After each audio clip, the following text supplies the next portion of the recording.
Malacanang stands by the NBI's planned investigation into the 2019 Southeast Asian Games, advising Senator Alan Peter Cayetano, who chaired the organizing committee, that if there's nothing to fear, if there is no wrongdoing.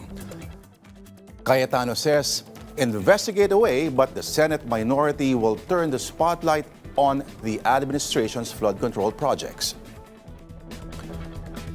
From investigations to high-stakes trial, the Senate Impeachment Court is expected to rule Monday on the bid to subpoena Vice President Sara Duterte's tax and bank records. And then, NBI Director Melvin Matibag takes the stand, with prosecutors promising testimony that could complete their case on Duterte's alleged grave threats against the president. Good evening, you're watching Political Beat. I am Lourdes de Vera.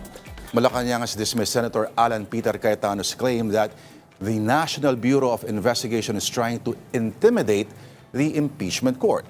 This comes after NBI Director Melvin Matibag announced plans to investigate the expenses for the 2019 Southeast Asian Games, which Cayetano headed. For the details, we have our mobile journalist, Julie Baiza. Julie, how exactly did the palace respond to Senator Cayetano's remarks? But first of all, are you in Singapore, Julie? Wala sa Singapore, Lourdes. Medyo private yung naging paglipad at medyo late notice for us. A day before nasabi. So anyway, yung naging sagot ng palasyo, pumalag nga yung palasyo sa sinabi ni Senator Alan Peter Cayetano na yung investigation or planong investigasyon ng NBI sa 2019 SEA Games is meant to intimidate the senator judges. Ang sabi ni Yusek Claire, and I quote, "Ang tao na wala namang dapat katakutan ay hindi nai-intimidate kahit kailan. Kung wala naman daw dapat katakutan ay hindi daw dapat magalit sa anumang planong investigasyon." In-emphasize din ni Yusek Claire na mandato ng National Bureau of Investigation na mag-imbestiga kung meron silang narinig or nalaman ng mga anomalya. Hindi na rin daw kailangang iutos pa ni Pangulong Bongbong Marcos yan. Hindi lang din naman daw yung NBI yung may trabaho nito, kundi yung CADG and PNP as well. Doon naman sa sinasabi kasing timing ng investigation, bakit biglang ngayong lumitaw yung plano na imbestigahan ng NBI, magtatayo raw kasi ng NBI Academy doon sa New Clark City. Nagkataon na nakipag-meeting si NBI Director Melvin Matibag at may mga nakapagsabi daw ng issue tungkol sa corruption and irregularities nung isinasagawa yung venue. So nabanggit lang naman daw yan kay Director Matibag. At bilang isang pinuno ng NBI, kapag kami nadinig daw na ganoon, mga sumbong or issue ng korupsyon, hindi daw ba dapat ay imbestigahan sa halip na tulugan, isa walang bahala or i-ignore yung mga ganito. So ginagawa lang din daw ni Matibag yung kanyang trabaho at hindi niya gustong manira ng isang tao according to Yusek Claire, at hindi rin din daw niya gustong madiskaril yung isang tao. Lourdes. Ano ang sinabi ni Yusek Claire tungkol sa mga tanong kung bakit si kasalukuyang DPWH Secretary Vince Dizon is not being investigated? Gayong siya yung nag-chair ng Bases Conversion and Development Authority, BCDA, na nanguna talaga sa pag-construct ng mga facilities. Yeah. Yes, Lord. Ang sabi nga ni Yusek Claire kanina, inimbestigahan daw si Secretary Dizon at that time pa lang noon at napawalang sala naman during that time about the issue. Kinonfirm na nga rin ng ombudsman yung sinabi ni Yusek Claire na na-dismiss daw yung complaint laban kay Dizon last 2021 pa for lack of evidence. Ang sabi pa ni Yusek Castro, sa kanyang pagkakaalam, ang hindi raw naimbestigahan si Senator Alan Cayetano na at that time ay Speaker of the House.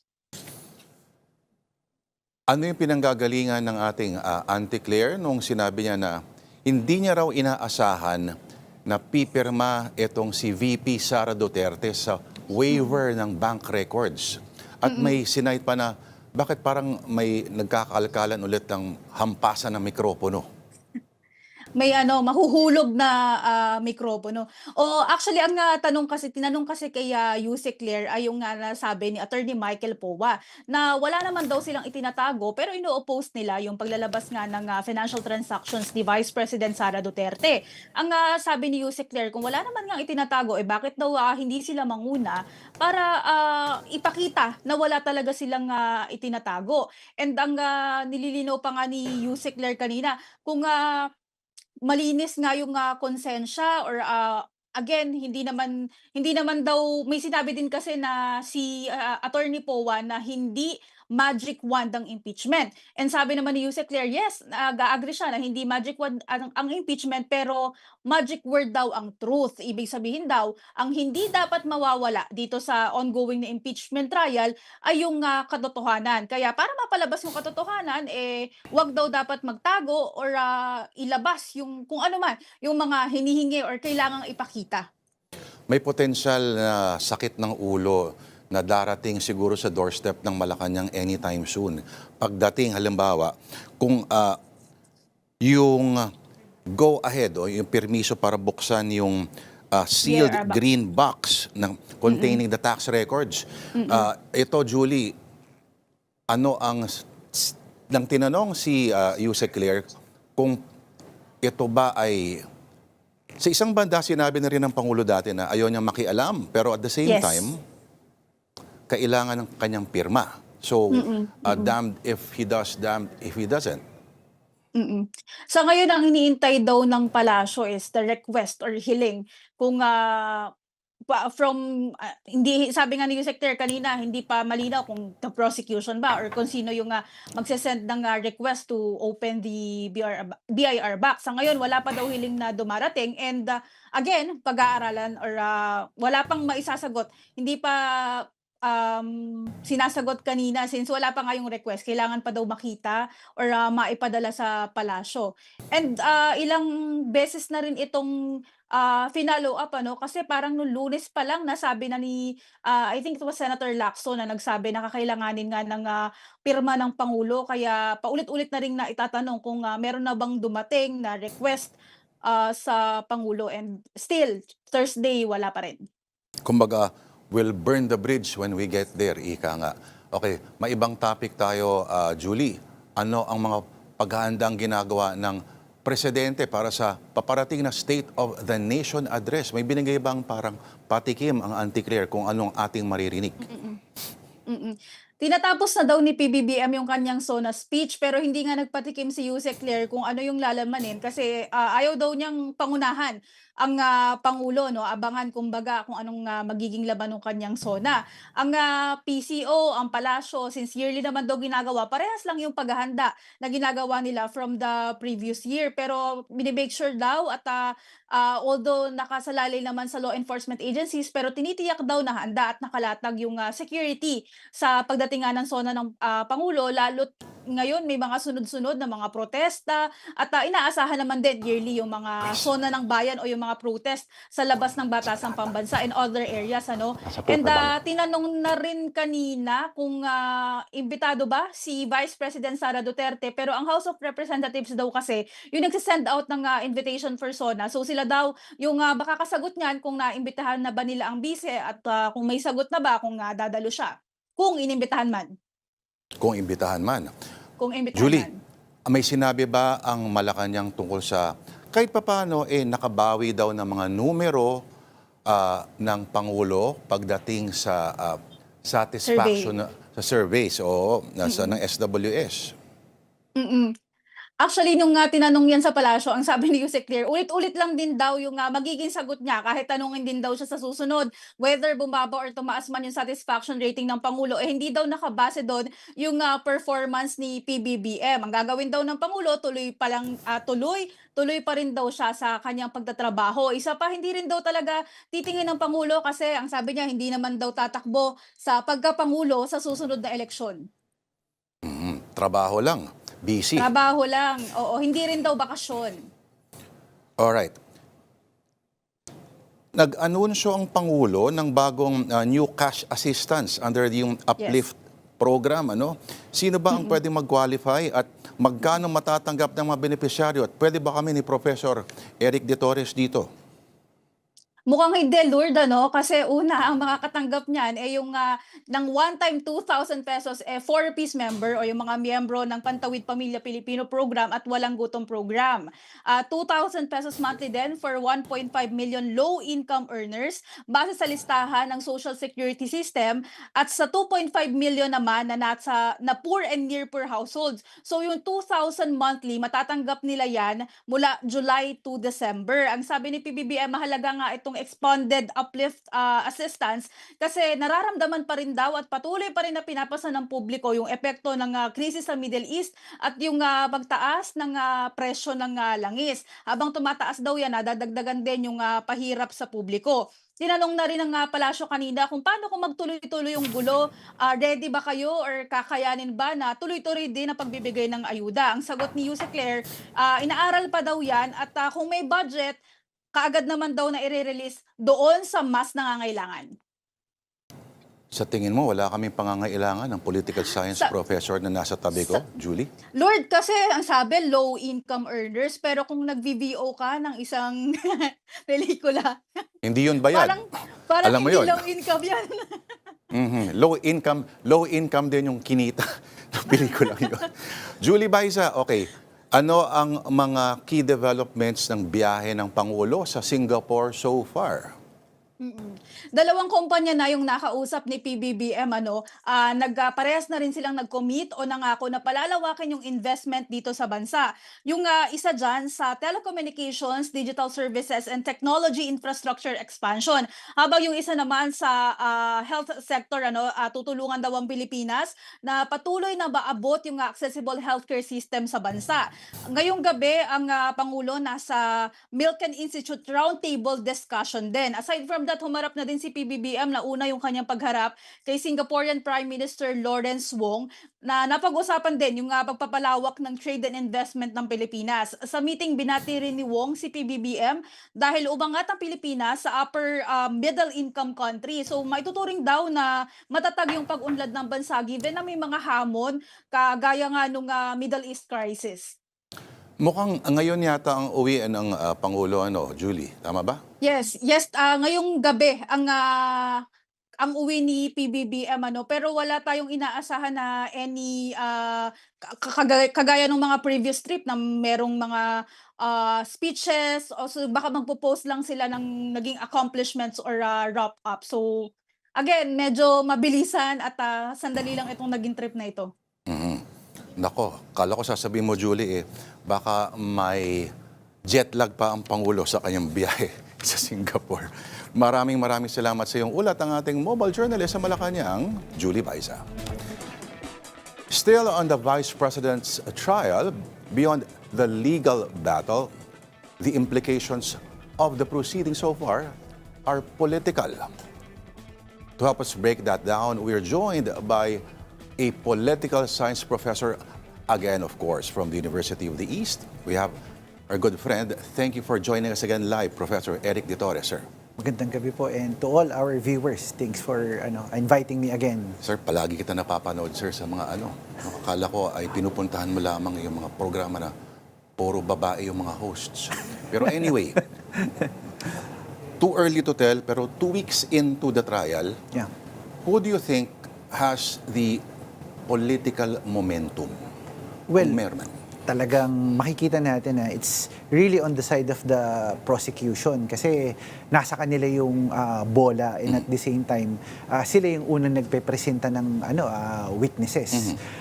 Secondly, yung approach din ay nakita natin yung magandang approach, malinaw na pag-establish ng prosecution. Pero syempre, we have yet to suspend judgment kasi magkakaroon naman ng pagkakataon ng depensa na usigin ng mga witnesses at bigyan sila ng pagkakataon na magpresenta din ng kanilang ebidensya at i-cross-examine ng mga witnesses na piniresenta naman ng mga prosecution. Nagsimula na ba yung mga klase ninyo? Hindi pa, Sir Lord. Oo. Pero kung meron pagkakataon na makausap yung mga estudyante, lalo na mga poli-sci students, ano ang observation nila dito, sir? Lalo na yung mga first time lang sa kanilang buhay makakapanood ng isang impeachment trial. Well, ongoing yung enrollment ngayon at kitang-kita mo yung mga nagtitake ng political science at saka legal management. Talagang medyo tumaas kasi whether we like it or not, ang gandang marketing nito doon sa mga, nais kumuha ng direksyon ng pag-aabuga siya. At isang bagay din na nakita natin dito, Sir Lord, yung tagisan ng galing ng both prosecution at saka ng mga ng defense na napaka-premyado at mahuhusay na mga abogado. So, yun, mga ating mga mag-aaral talagang nangangarap at nakikita din na talagang mag-aral ng batas at tahakin yung ganitong klaseng profesyon. Balang araw, maaari sila maging Senator Marcoleta, mga ganyan. Pwede. Pwede. Bakit ka natatawa? Or Alan Peter Cayetano. Or Alan Peter Cayetano. Or Or Robin Padilla. Iyan, oo. Senator Robin Padilla. Na Oo. talagang naniniwala sa egalitarian na ideals. Ika nga. Correct, Mamaya correct. pag-usapan natin yan. Okay. Has the trial so far changed public perception on the Vice President? Or mukhang nagre-reinforce lang siya ng existing political na linya na alam na natin? Well, medyo maaga pa kasi as what we've been discussing a while ago, 5 araw pa lang or ika-6 na araw pa lang ng trial. So, marami pang pwedeng mangyari. Pero ang kagandahan natin, kung titignan nitong recap nitong Article 4, makikita natin na talagang yung authenticity na established ng video and at the same time, talagang pati yung depensa, inamin yung validity and authenticity ng video. So, yon medyo mahalagang premise yun ng kung paano na-establish ng prosecution na talagang siya at hindi AI, pero of course, may mga on the side na mga issues in side comments sa grade niya, di ba, nakakuha siya ng 80% sa ang school, di ba? So, yun yung mga on the side na ganun. And more importantly din, just to take note dun sa mga nakalipas na panahon, we have to commend basically Congressman Shell Jokno and Attorney Powa, no? Napakaganda yung Mismo. act, yung malumanay, ang linis, and at the same time, ito yung pagiging exemplary manner ng kung paano yung talagang abogado na very gentleman. Good pointing that out, ano? Yes. Kasi yung nagsasagutan din sila, pero Yes. very parliamentary. Yung Yes. dating nila talagang magalang at malinaw yung ina-argue nila. Yes. Mag-i-English kung kinakailangan, magtatagalog to bring home a point. Yes. Ang maganda rito, nakita natin na may mutual respect. Yes. That's one. Number 2, nandun sila sa stick to the point na ito yung legal arguments. Yes. So mahalaga yun. At ikatlo, maganda yung paggamit nila ng lengguwahe. Kasi kung makikita din natin, yung nakalipas na 5 araw, very technical and very legalistic. At saka yung pag-cross-examine din, nakita natin, English at saka yung sa objection, ganyan. So, medyo nakikita din natin, and of course, yung mga na-oobserbahan natin sa social media, na medyo nawawalan ng gana yung iba nating mga kababayan. Kasi in terms of appreciation, syempre, kung nag-aaral ka ng batas, ma-appreciate mo, nandun ka sa linya ng ganyang klaseng disiplina. Pero ang concern ko dito is yung common na tao, yung common Pilipino na this basically also has something to do with them because 31 million yung bumoto sa vice presidente na maaaring yung 31 million na yun kasama doon sa overall life of a Filipino people. So talagang mahalaga na maintindihan nila yung lengguwahe. Ang interesting dito ay kung paano hinahandle ng presiding officer na nung first week kasi nagkaroon ng observation na pwede pa itong pabilisin, pero parang mamaya makausap natin si Attorney Reggie Tongkol. No? Yeah, oo. Mukhang mas lalong na back down sa technicalities, sabi nila. Ang bisita ko naman kahapon sa constitutional law book author, sabi niya, on the contrary, hindi siya over-judicialized, over-politicized na siya.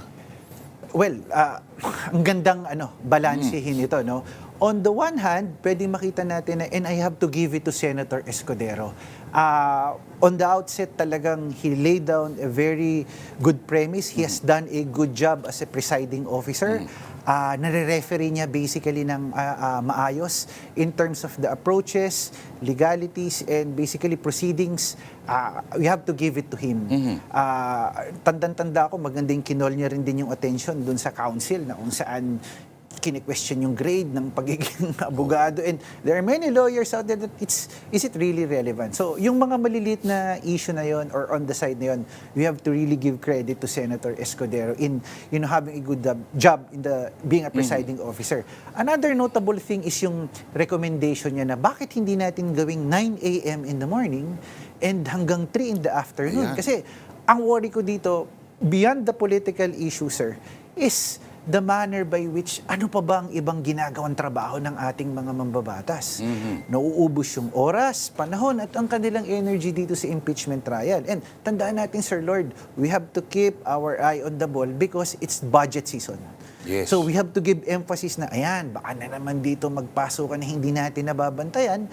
Andyan na naman yung, issue in terms of insertions and so on and so forth. So, mahalaga yun dahil tandaan natin, napakahalaga. Trillion pesos yung balak na pinopropose na budget for 2027. So, Mas malaki pa yata yung mga pinaplanong mga, alam mo na, mas malaki pa daw. Hindi natin masabi. Hindi natin So, masabi. yun ang mahalaga na dapat we have to be very proactive as citizens of this country. We have to also look at and monitor the overall process ng ganyan. So, talagang kailangan yung balancing act nandyan na hindi lang impeachment tayo nakatuon, nandyan din tayo dahil lalo na budget season na ngayon. Paparating na ang SONA, Prof. Eric. Do you think it would be wise for the President to pretend that it's not happening? Or of course, di ba, parang may separation talaga ng mga responsibilidad at yung powers. Pero from a political standpoint, do you think it would be a good idea to refer to it sa kanyang SONA? Tingin ko hindi. Tingin ko hindi, pero maaari din. Pero tingin ko hindi gagawin ng Pangulo, knowing basically the approach of the President. Ako tingin ko baka, syempre, ibibida or i-highlight din yung accomplishment na nagawa ng administrasyon, lalo na dun sa pagpapakulong. Kasi tandaan natin, ang magiging springboard natin or yung naiwan is yung mahiya naman kayo.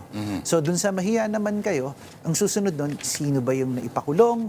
Nagkaroon na ba ng accountability itong mga officials na to? After nung sinabing mahiya naman kayo, ano na yung nangyari?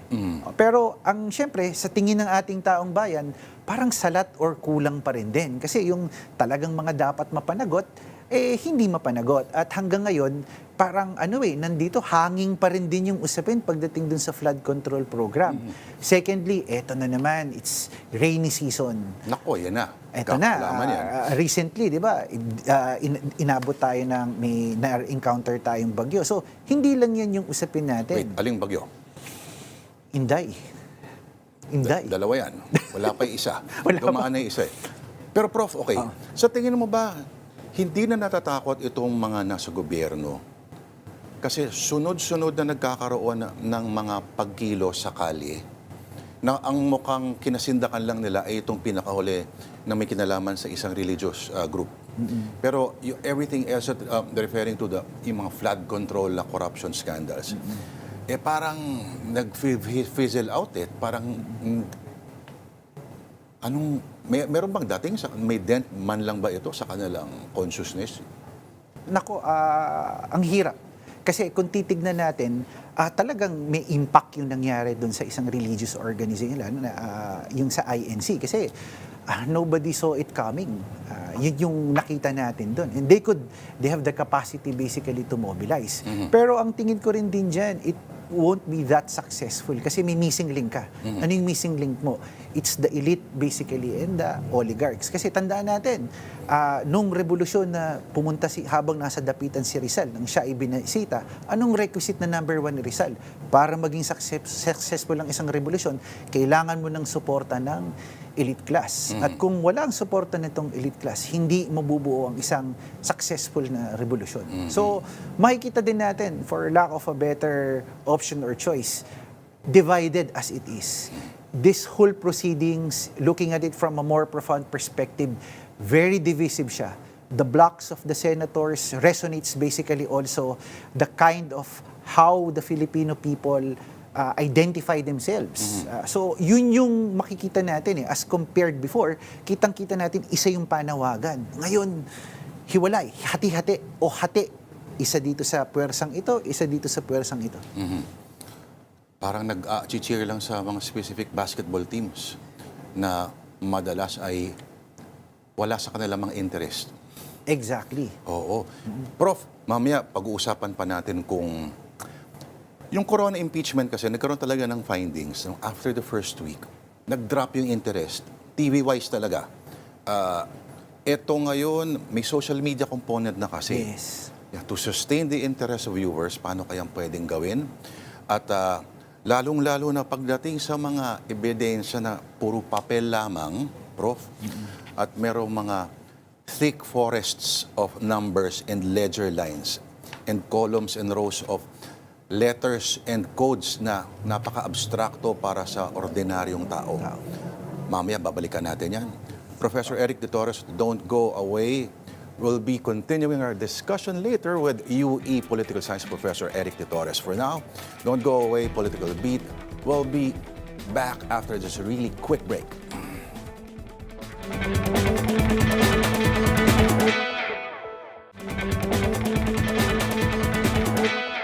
And you're still watching Political Beat with the Senate Impeachment Court set to resume proceedings next week. Among the key issues awaiting the senator judges is whether to grant the prosecution's request to subpoena the Vice President's bank and tax records. Questions are also being raised about the role of the senator judges, the pace of the trial, and what lies ahead. Joining us tonight is Impeachment Court spokesperson Attorney Reggie Tonggot. Attorney, thank you very much. Alam ko, napakadaming grabe schedule mo, but thank you for joining us in the flesh. It's glad to be back here again. Siyempre, it's like coming home lagi. Wow, and I love that tie, ah. Ay, salamat. All right. So, Attorney Reggie, so far, second week now completed. How would you describe the progress of the proceed? Alam ko, hindi ka pwedeng maging subjective or partial kasi kailangan mo maging the neutral spokesperson. Yeah. Pero sa iyong pananaw, is it proceeding according to plan, pace, schedule? Yes, actually, we are very glad with the pace because the court has finished almost 80% of whatever it has scheduled to finish or the task na kailangan matapos. So, ang napending na lang dyan is yung subpoena do sa STECUM doon sa mga records ng respondent Duterte. Other than that, the witnesses' presentation have been finished. And the court also thanks the prosecution para napaikli ng konti yung presentasyon naman ng Article 4. So, kasi kung 2 days ang bawat testigo at 10 yung testigo nila, kung lahat yun na ipresenta, it would entail 20 days out of the 11 days na itinakda ng korte. So, nagpapasalamat din yung korte doon because of the fact na, of course, it was their discretion, the prosecution's discretion. It will also be the defense's discretion when the time comes that they are going to present their evidence. Pero for the meantime, for the past 2 weeks, we see the progress as normal yung pace na ganito in an ordinary courts naman natin sa baba. Again, hindi siya completely criminal trial, hindi siya legal procedure. May political component ito, Attorney Reg, no? Pero ang dating commonly sa isang regular na korte, if you pull out witnesses, naalala ko no, si Miriam Defensor Santiago went ballistic no, nung wini-withdraw na ng prosecution yung hindi lang ebidensya, hindi lang witnesses, pero yung articles of impeachment mismo. She went ballistic. Anong dating ito ba ay mukhang na-appreciate pa ito ng korte na okay, kasi feeling din namin ay na kung ako'y abogado ng prosecution, na-prove ko na yung punto ko, wag ko nga lang sabihin, baka magalit yung defense. Okay. Ano ang dating na biglang nag-withdraw ka ng nakaschedule na?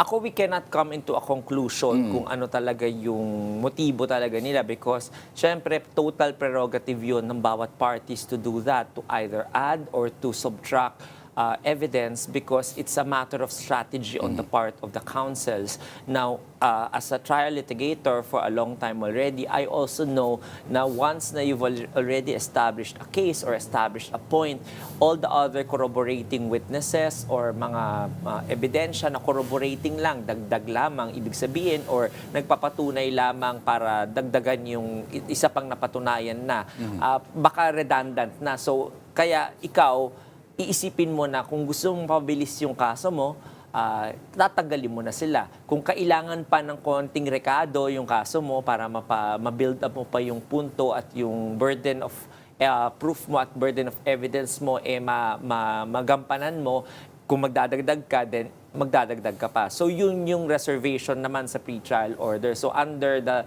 Supreme Court decision of Tanenge, it's the party's discretion and the court will also, as part of its inherent powers, see kung is that okay ba o hindi, kung may justifiable reason ba o hindi. So, basta pinapaalam lamang sa korte at hahayaan naman yung both parties na gawin ang gusto nilang gawin doon sa kanilang bawat na kaso. Kaso problema, para pag pinaghandaan ng ilang mga senator judges, halimbawa, pinaghandaan nila at pinag-aralan na halimbawa yung ebidensyang ito at yung witness na ganito, medyo hindi yata nila ma-appreciate yun, attorney. No?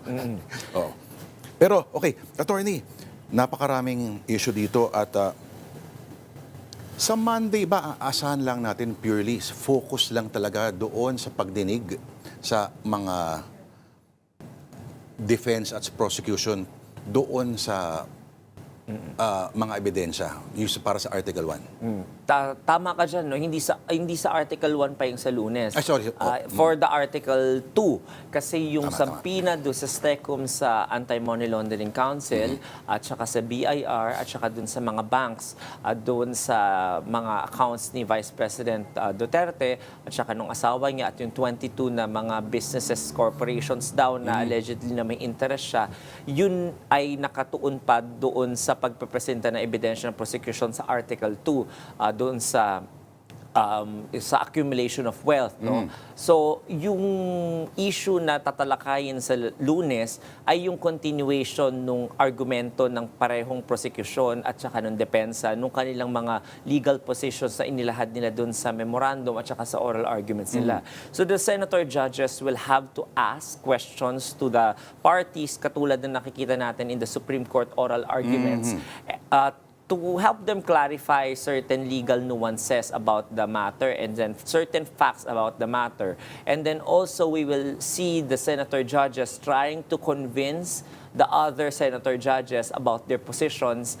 So makikita ka rin ng konting pagde-deliberate doon, tsaka debate from senator judges because of the deliberative process ng isang collegial judicial body. And, at nakikita lang natin to dahil merong camera na nakatutok. But in ordinary board of directors meetings at saka mga Supreme Court deliberations, hindi na natin nakikita yung kasi closed door na. Pero dito, it's all for us to see.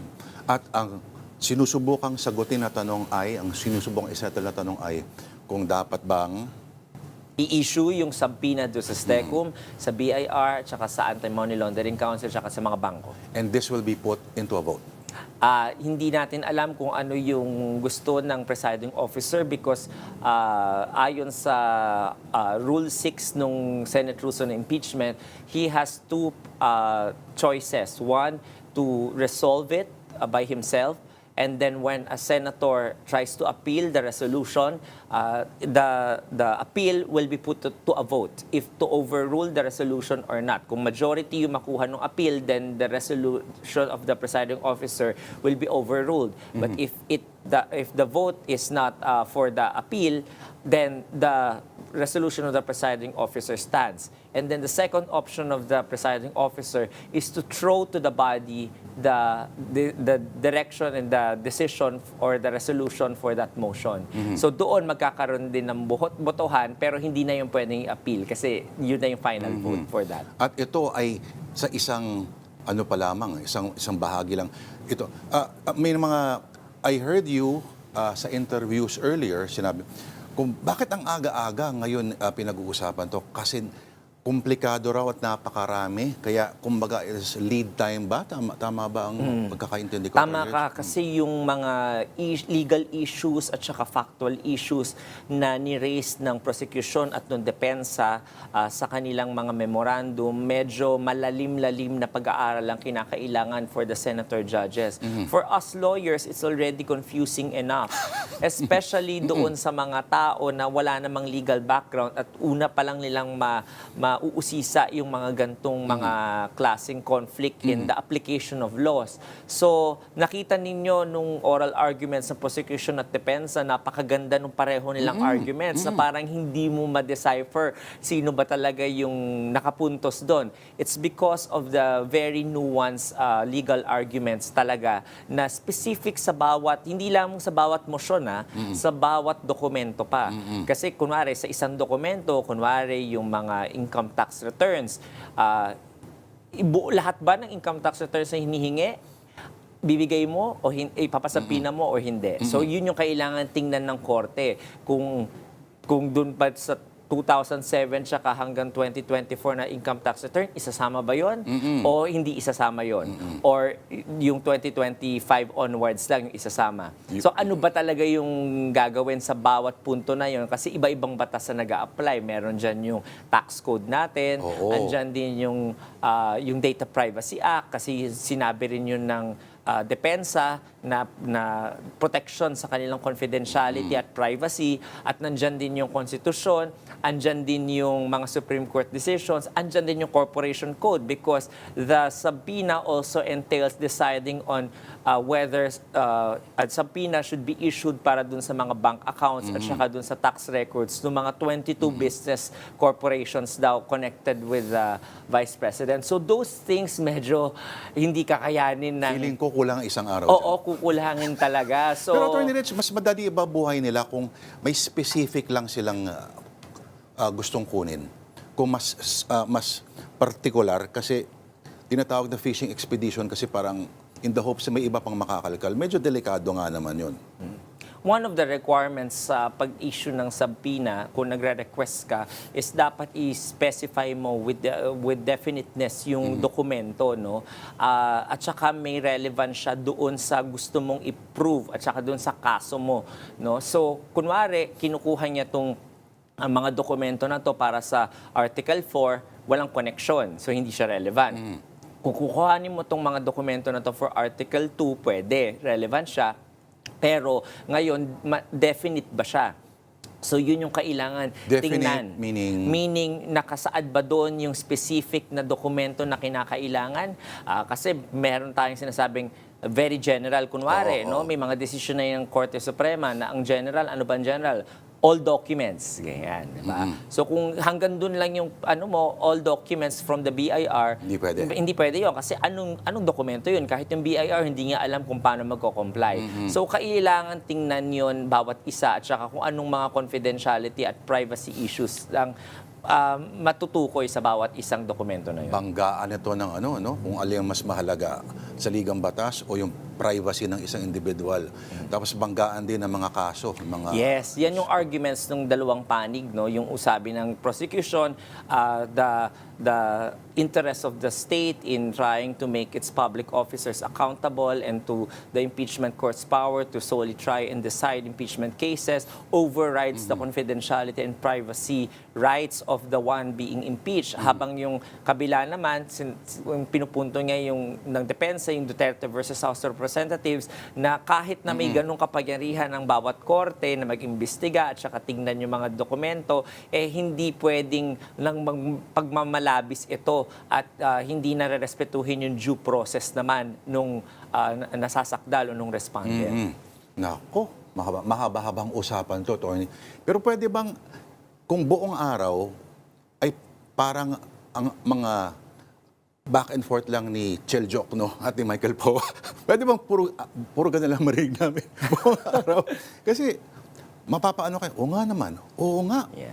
malinaw. Or baka nasanay lang tayo puro objection kasi. At ano, no? I think ganun yung mangyayari talaga. Kasi iba to doon sa pagpipresenta ng ebidensya na nakita natin the past few days. Walang mag-object. Wala gano'ng mag-object dito. Except siguro baka may mga points doon na parang in a way objection na rin doon sa sinasabi ng isang panig.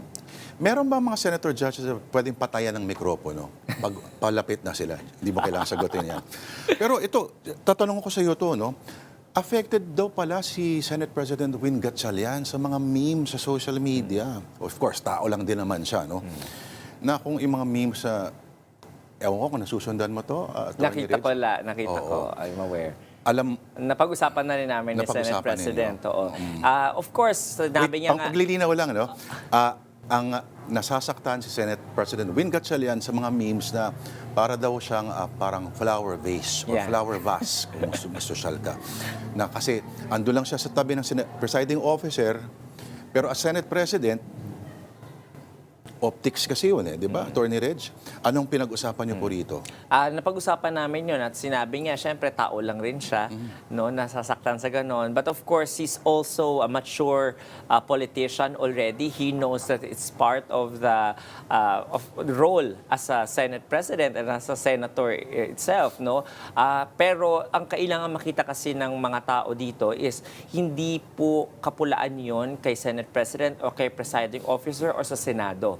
Actually, it shows the strength of both leaders. One, it shows the strength of the Senate President in being the leader of the Senate. He was able to tap the right person to do and delegate the job to preside over the impeachment court, diba? So it takes a very strong man, a very confident man to know kung hanggang saan lang yung Yes. kakayanan mo. That is wisdom and humility. Yes, totoo yun. So dapat yun yung ma-highlight talaga is the quality and kind person na meron si Senate President. And at the same time, si presiding officer din, it's a strength and courage to take on the duty. Kasi alam natin na pag nandun ka presiding officer, mapupulaan ka rin naman doon. Nandun ka sa stage na yun eh. So, para to take on the duty na at gampanan mo yung iniatas sa'yo ng Senate President is at nung mayorya, isang ano rin yun, kalakasan din ng strength of character ng parehong leaders. So far, matataas sa mga scores na binibigay sa kanya ng mga observers. Oo, ang tawag din nila, redemption campaign. All right, after this break, Attorney Tongol will be joined by Professor Torres. So please stay tuned here on Political Beat.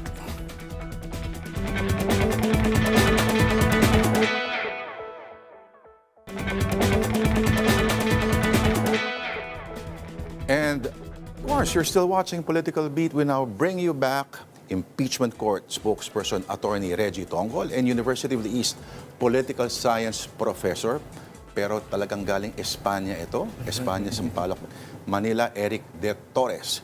Okay, pag-connectahin natin itong dalawang bagay na to. Una sa lahat, Prof. Eric, meron ka bang gustong itanong sa ating Impeachment Court spokesperson? Ang dami kong gustong itanong kay attorney pero beyond his pay grade. Pero yung gusto Yan ko ang talaga, sagot. yun ang gustong-gusto kong itanong, medyo magiging contentious attorney in the near future foresight, no. Yung voting threshold kasi it's going to be very political in nature. And me personally, as an observer, no, we have to commend you, and the presiding officer is really done a good job presiding, and you, of course, being able to laymanize yung paggamit mo ng lengguwahe. But yung concern ko talaga is the voting threshold kasi eventually at the end of the day when they divide the house, Numbers game. it's a numbers game, that's one. And ito yung sa Monday na paparating. So bago yung sa Monday, yung muna yung voting threshold, attorney. So unang-una doon sa voting threshold, no? It's Wait, for already Monday. been... For Monday. Ay, hindi. Yung voting Voting threshold threshold. sa last. Sa last, yes. Na question whether guilty or hindi, Yes. no?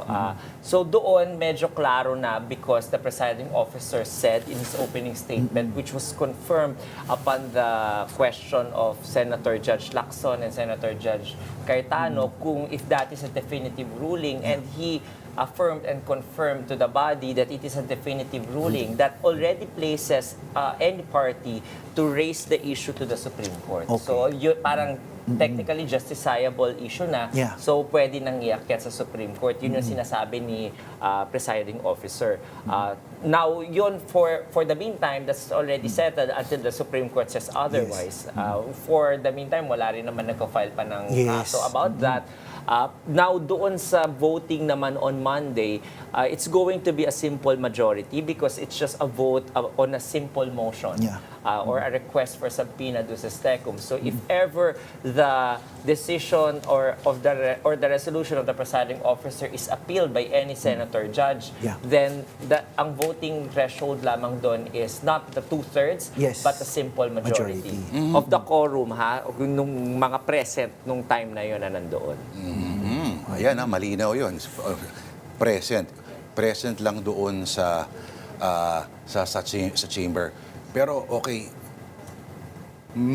may posibilidad, Attorney Reg, ano, na yung simpleng pagboto na yon, marami tayong mga kababayan na kukunin yung simple na eksena na yon at gagamitin yan for their own agenda. Handa na ba kayo rito? I think kailangan maintindihan din ng mga kababayan natin no, na unfair din naman sa mga senator judge na totally kulayan yung boto nila or kuyugin sila na dapat bumoto sila based sa kulay nila no, or dun sa political biases nila. Alam naman natin this is a political proceeding at merong mga kanya-kanyang political stance ng bawat senator judge. Pero ang kailangan maintindihan ng mga tao ay hindi laging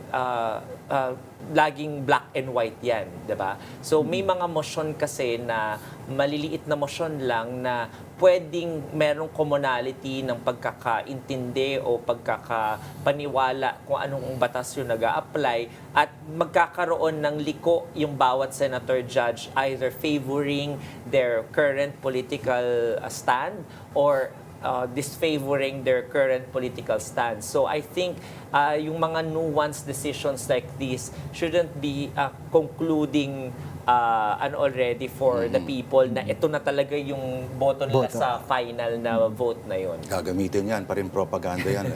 Attorney Reg, alam mo to, Professor Eric, di ba, na ito may nangyayaring trial, pero may parallel na digmaan na nangyayari sa social media. Yes. At kung alam niyo ito, last week, my God, sumentro yung usapan sa laway. Alam niyo ba to?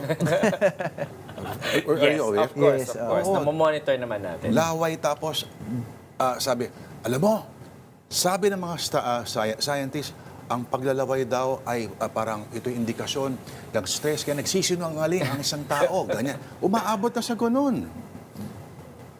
At kamo, aware kayo dito, bahagi ng awareness ng court dito. Ano ang mga ginagawa natin para ma-address ito, Attorney Reg?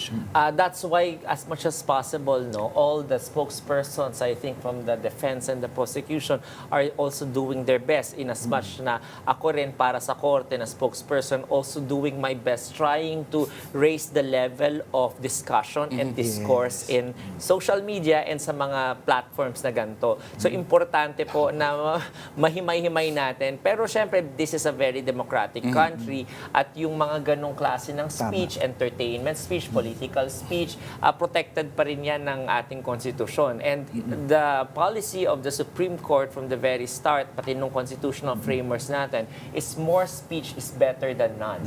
So the more na mas maraming nag-uusap about it, whether masakit o hindi masakit, no, alam naman ng mga public officers yan that they cannot be onion skinned. So kasama na yan sa assumption of risk nila when they took on the role as a public officer. So talagang naka-magnifying glass lahat ng mga tao na participating in the proceedings. More speech is better than none. Pero depende siguro, Prof. Eric, kung halimbawa, kung yung mga nakaanib sa isang paniniwala. Siguro, Sir Lord, no, ang pinaka-problematic ngayon is the advent of social media. If you look at the ERAP and then the Corona impeachment, hindi pa ganun eh. Pero ngayon, under public scrutiny ka, sa social At media. real time. And real time. Ilang reporters ang kailangan sagutin Attorney Reg, Yes. sa isang press conference. Totoo. Yung habang ongoing, Oo. nagbi-build up. Yan. Tapos, ang galing ng imagination tsaka creativeness ng mga Pilipino na konting ano mo lang, kibit or galaw ng senator judges or talagang ginagawa nila kaagad. And hindi naman tayo nag-iisip ng hindi maganda. Pero yung iba kino-content na, Yup. ganon. And they monetize. So parang nakakalungkot pero sana bigyan natin ng dignity yung buong proceedings. At mamahagi naman kayo kung may content creator. Oo. Ikaw daw yung marami. Mahal to, ha? Mahal yung mga ilaw na yan. Attorney Rich, curious lang ako. Based ba sa pagtatanong ng media, feeling mo naman, wala tayong babanggitin. Feeling mo ba na kahit paano nagigets nila?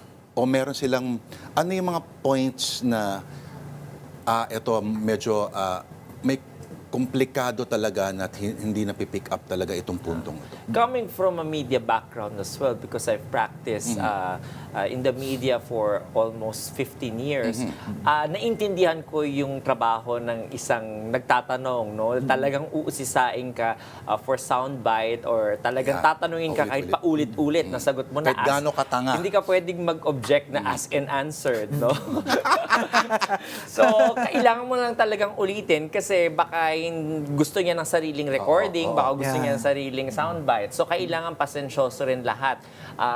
But we have to navigate the current scenario and the current terrain of social media na kailangan maipalabas mo rin yung mensahe. Kaya I think napakaganda yung desisyon ng Senado kahit nung last year na magtalaga ng Senate impeachment spokesperson para mapadali at maibaba yung diskurso doon sa mga dapat makapanood at saka makarinig. Kasi kahit 24 yung ating senator judges, of course, hindi rin nila kakayanin na mag-aral ng kaso, gawin yung kanilang legislative na mga agenda, and at the same time, araw-araw balitaktakan sa mga tungkol sa merito ng kaso, and risking exposing themselves to questions of impropriety or partiality or bias. So, ang hirap harapin ng sabay-sabay yon. That's why talagang maganda rin na merong kang ibang tao na maisasalang mo para gawin yung trabahong yun. Sir Lord, and also, Attorney Reggie, how do you make sense na because of, let's say, 5 lang, kung tama ba ako, yung lawyers doon sa ating mga senator judges, how does it affect the overall proceeding considering that only 5 have a legal background? So, Compared to before. As compared before. So, yung mga tao ngayon, dalawang observation. One, parang bakit ganun? Dati proactive na pagtayo, very technical, they articulate. Ngayon, parang teka, ang ganda ng opening statement ng prosecution tsaka defense and they're waiting for the interjection or interpolation coming from clarification from senator judges na minsan sila ning umuusig nung panahon ni Corona at saka ni Erap. Ngayon parang nangyari. Parang ganun. So parang does that affect the overall integrity of the impeachment trial and the whole proceeding itself? Sagutin mo yan, Attorney Rich. I think yung pagkakaroon ng maraming abogado at saka konting abogado, nagkaka-apekto rin yun. Pero ang mas magandang tanungin natin is ano yung difference ng mga panahon na yun, nung impeachment na yun, no? Nung Estrada at saka Corona impeachment. Before kasi, meron kang panahon na makinig at mag-permeate sa utak mo yung mga nasabi nung tao na yon, senator, judge, or parties doon sa proceedings. Kasi hindi instantaneous, hindi tayo constantly barraged by information from social media. Tayo ngayon, nanonood tayo ng TV, nandoon tayo sa telepono natin, may tablet pa tayo, sabay-sabay na kinokonsume natin yung content na yon sabay-sabay. So, isa rin yun sa inaalagaan ng ating mga senator judges. Kasi nga real time na ngayon. Unlike before, parang kung hihintayin mo yung next day na dyaryo or yung balita sa gabi bago mabigyan ng kulay yung sinabi ng isang senator judge. Ngayon, real time, pwede nang mabash yung senator judge, pwedeng masabihan na bias ka or prejudice ka sa isang panig. So, nag-iingat din ngayon yung mga senator judges na wag silang makitaan ng ganon. So, they are very mindful of how they will be seen by the people because ultimately, kapag walang walang tiwala yung tao, yung publiko natin doon sa proseso ng impeachment at yung ginagawa ng mga senator judges, sasabihin nila dyan, moro-moro lang yan, Yes. kangaroo court. So, we will fall into anarchy kapag hindi matanggap ng sambayanan yung kahit na anuman yung desisyon ng impeachment court. So, that is a very important aspect na kailangan pangalagaan ng impeachment court as a court and any courts under the judiciary. Ang stress minsan nanggagaling sa may biglang nangyayari, ano? Kayo ba ay may hudyat ng presiding officer na i-cancel niya to? Ano yun to? I-dismiss niya to? I-recess siya ng gantong oras? Are you given that? Wala po. Pare-pareho pala tayo. Oo, kaya yung media briefing ko po na binibigay sa ating media personnel na 5 minutes after the adjournment, pupunta na ako doon, nag-update na ako. Naku, bullet points agad, ha? Real time po natin ginagawa yon kasi nga hindi natin ina-anticipate. Of course, may expectation ka kung anong mangyayari. So medyo hinahanda mo na ng konti. Pero yung reality of it, pag nangyari na on the ground, kailangan nakamonitor ka rin. So naalala ko yung panahon ko sa media na talagang nagno-notes ka talaga para masundan mo yung mga nangyayari at mai-report mo sa taong bayan yung mga nangyayari. Tama. Alright, so ano dapat, sa mga nanonood, Professor De Torres, ano ang dapat mentalidad, lalo na entering the third week, Monday? Well, unang-una maging critical tayo. Ayun yung pinaka-importante kasi meron ka ng second factor na nakaka-affect, which is the social media. So it affects public perception eh. So makikita mo, it's a battle really of narrative. So parang yun, katulad nung sinabi ni attorney kanina, nakakalungkot, pero konting galaw lang ng senador, napupulaanan. So ako tingin ko rin din, and with all due respect to our senator judges, hindi dahil tingin ko, tumatawa si sir, hindi dahil tingin ko na lack Sabihin mo of na a kasi legal pangalan. background, but rather they're just very calculative in their, approach or reaction. Pero minsan sana din yung panawagan natin, yung substantive naman sana. Na which is very important yung kanilang mga chief of staff na, boss, baka pwede naman yung tanong natin, eto na, maganda. Na hindi lang yung basta matanong or otherwise. 'Di ba? So parang at least tinitignan din ng taong bayan. And more importantly, just to give emphasis, ang ganda nung sinabi ni Attorney Reggie na it is very important to establish credibility. Yes. Regardless ng kung ano yan, kung conviction or acquittal, hindi ka questionin ng taong bayan eh. Bakit? Kasi nakita nila the whole proceeding was very objective, very credible. So ano man yung maging resulta niyan, walang masyadong or Question. hindi ganun ka-affected yung perception ng taong bayan. Kasi at the end of the day, kung makikita natin, very divisive na prior to the impeachment. Kitang-kita natin unresolved issues at saka ang init ng Senado bago dyan. Correct. So, ako tingin ko ngayon rin lang din medyo na nababawi ng Senate yung kanyang credibility. Ang sikreto dyan, Professor, mic mute via remote. At quote ni Ludwig Wittgenstein, whereof one cannot speak, one must be silent. All right. Maraming salamat, Impeachment Court Spokesperson Attorney Maraming Reggie salamat Tonggol. din sa Thank you inyo. again for visiting Thank us, sir.